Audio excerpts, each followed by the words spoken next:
한 주간의 기독교 문학의 소식 전해드립니다. 박여명 아나운서 나왔습니다. 안녕하세요. 네, 목사님 안녕하세요. 반갑습니다. 오늘 어떤 소식을 준비해 오셨죠? 네, 지난주에는 제가 영화 한 편을 소개해드렸는데요. 부활이라는 영화였습니다. 이 영화에서는 로마 군인의 시각에서 보는 십자가 사건을 그린 거였는데요. 오늘은 본디오 빌라도의 시각을 통해서 이 예수 그리스도 십자가 사건을 한번 보려고 합니다. 이 기독교 역사를 이해할 때 내부자의 시각만큼이나 중요한 게 바로 외부자의 시각인데요.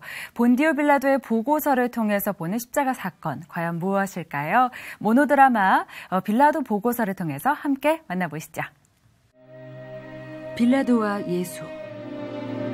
죽인 자와 죽음을 당한 자의 관계로서 인류 역사가 기억하고 있는 인물들이다. 결코 영원할 수 없는 피조물이 영원한 존재를 신문했고 판결했고 그를 죽음의 길로 내몰았다. 판결 후 수차례 손을 씻으며 자신의 무죄함을 말했지만 그는 2000년간 사도신경을 통해 저주받고 있다.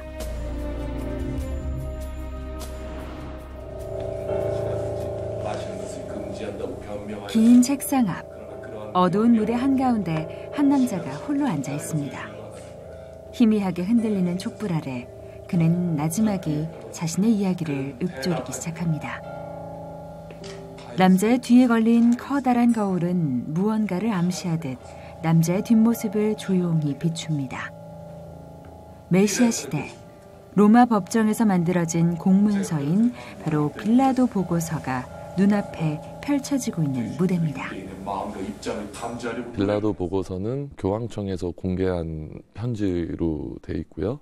빌라도가 실제 그 당시 이제 로마 황제였던 디베리오 가이사에게 보낸 편지라고 되어 있습니다. 근데 물론 조작이다 아니다라는 거는 논란의 여지가 있지만 일단 교황청에서 공식적으로 인증한 거기 때문에 조작을 떠나서 실제 있는 원본이라고 생각을 하고요.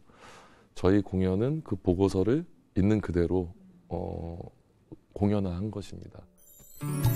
빌라도 보고서는 현재 터키의 성소피아 사원에 소장돼 있는 빌라도 보고서의 전문 그대로를 모노드라마 형식으로 무대에 올린 작품인데요.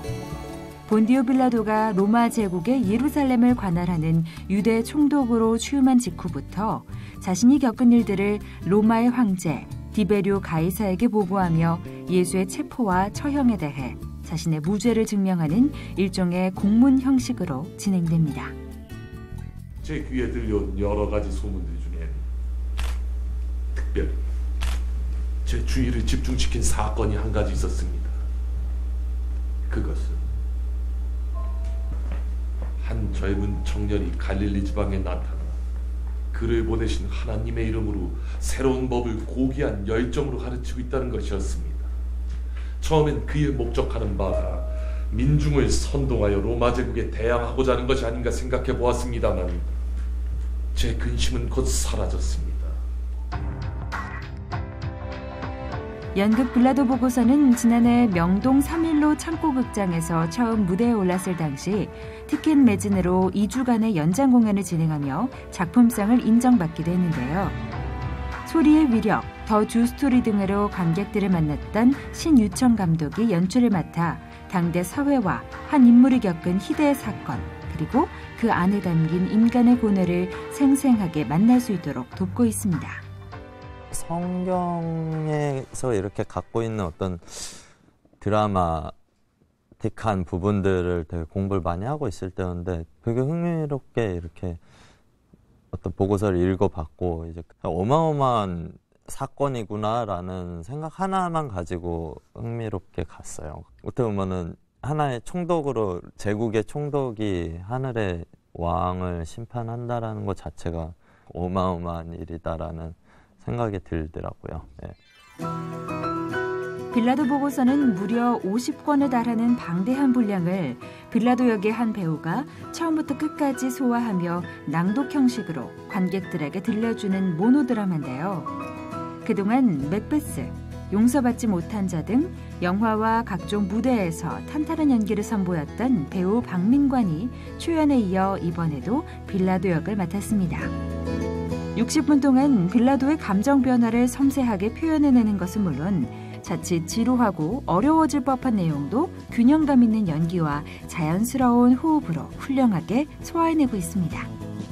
대본을 보고 이걸 어떻게 해야 될지 정말 난감했어요. 근데 고맙게도 그 당시 제작자이시던 주호성 선생님이 로마에 직접 가서 네가 폐허가 된 로마를 보고 또 그 당시의 유적들도 보고 또 기독교 문화라는 게 지금 우리 시대에 얼마나 전반적으로 퍼져 있는지 보고 와라.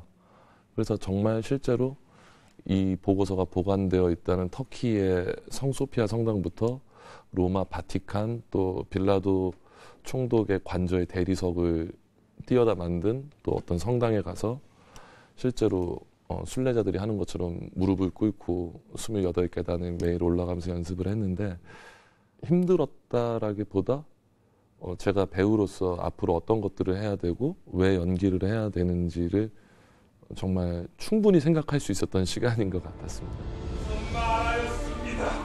자신이 만난 예수와 예수 처형 사건의 배경이 되는 당시 유대 상황을 가이사에게 설명하는 빌라도.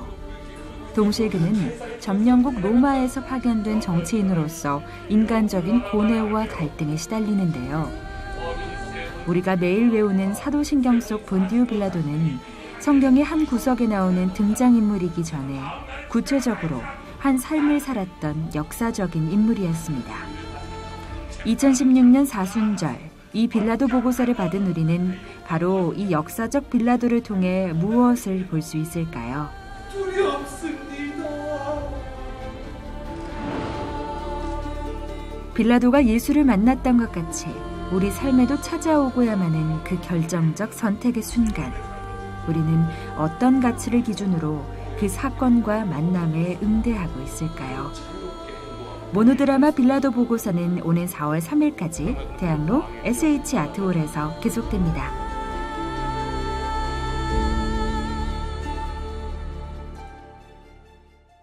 네, 지난주에 이어서 믿지 않는 사람들의 관점으로 예수 그리스도의 십자가 사건을 보고 생각해 볼 수 있는 기회였던 것 같은데요. 모노드라마, 그래서 그런지 더욱더 묵직한 감동이 있는 것 같습니다. 네, 맞습니다. 목사님 말씀하신 대로 이게 사실은 모노드라마이기 때문에 장점과 단점이 있습니다. 좀 묵직한 건 있지만 모노드라마이기 때문에 조금 어렵기도 하거든요, 사실은요.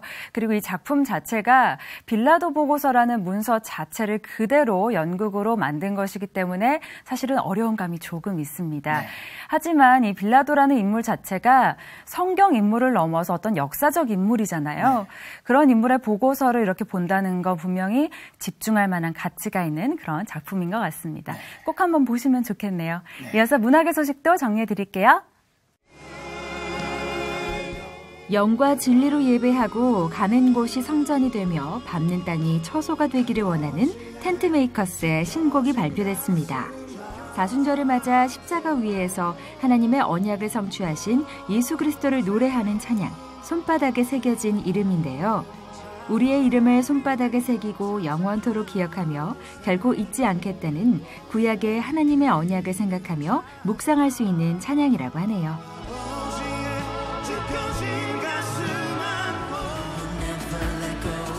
힐송의 젊은 세대들로 구성된 힐송 영앤프리가 세 번째 앨범 유스 리바이벌의 한정판을 전 세계에 동시에 출시했습니다. 초점은 하나님의 말씀이라는 주제로 총 13곡을 담고 있는데요. 음악과 예배 실황을 담은 영상을 함께 감상할 수 있습니다. 이전 앨범에 비해 음악과 영성 모두 성장했다는 평가를 받고 있다고 하네요.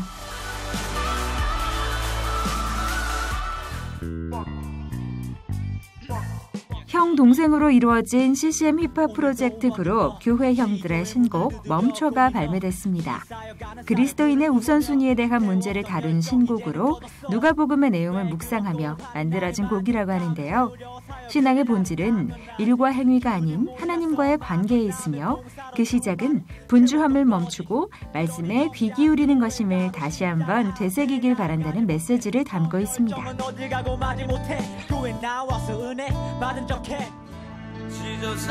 카이노스 미니스트리의 워십 리더 김재범 전도사의 첫 번째 개인 싱글이 발매됐습니다. 치열한 경쟁으로 가득한 세상 속에서 힘겹게 영적 전쟁을 하며 몸부림치고 있는 그리스도인들을 위한 곡 I Believe In인데요. 외로워하는 이 땅의 모든 사람들이 위로를 받고 주님의 사랑과 은혜를 경험해 새 힘을 얻길 바란다고 합니다. 다양한 기독교 문화 소식 박여명 아나운서와 함께했습니다. 감사합니다. 고맙습니다.